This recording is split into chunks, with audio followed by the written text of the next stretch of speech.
আজকে ত্রয়োদশ জাতীয় সংসদ এর প্রথম অধিবেশন আমরা দেখলাম এবং আমরা প্রথমেই এটা ধন্যবাদ জানাতে চাই, কারণ আমরা এর মধ্য দিয়ে বাংলাদেশের গণতান্ত্রিক উত্তরণের পথে যেতে চাই।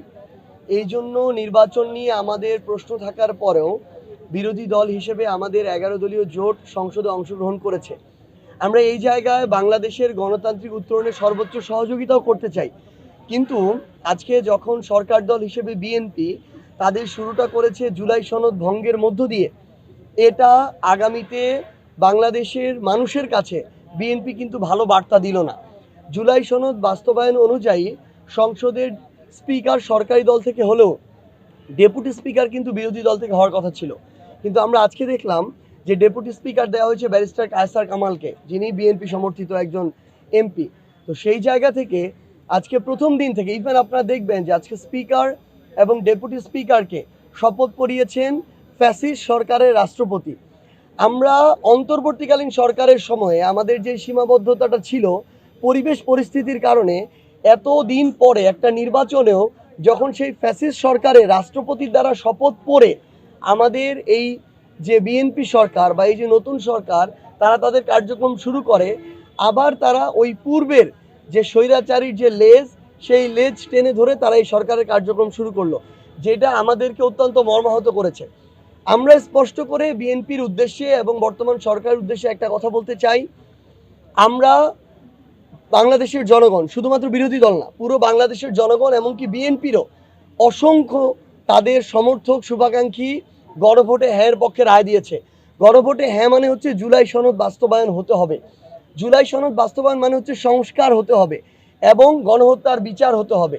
এই কাজগুলোকে উপেক্ষা করে বিএনপি এবং এই সরকার যদি মনে করে তারা এই বাংলাদেশে জনগণের বিপক্ষে গিয়ে রাজনীতি করে তারা টিকে থাকতে পারবে, এই সরকারকে টিকিয়ে রাখতে পারবে, সংসদ স্বাভাবিকভাবে ফাংশন করবে, এটা কখনোই সম্ভব নয়।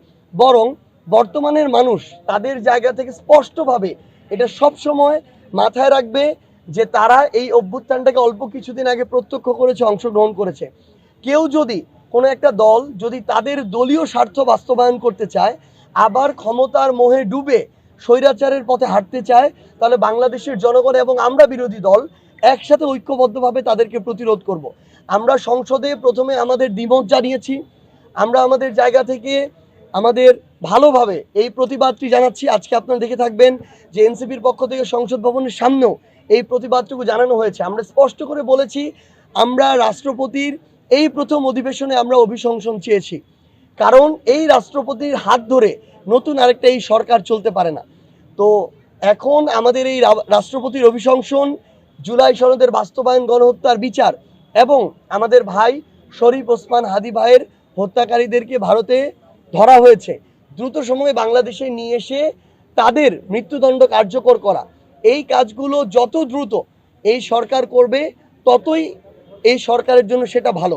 কিন্তু তারা যদি এটা না করে, এটা আমাদের জায়গা থেকে বিরোধী দলীয় শুধু রাজনীতি না, এটা জনগণের আকাঙ্ক্ষা। আমরা রাজপথে নেমে আমাদের জায়গা থেকে জনগণের দাবিগুলো বাস্তবায়নের জন্য যেভাবে যা করা দরকার আমরা সেই রাজনৈতিক কর্মসূচি হাতে নিব।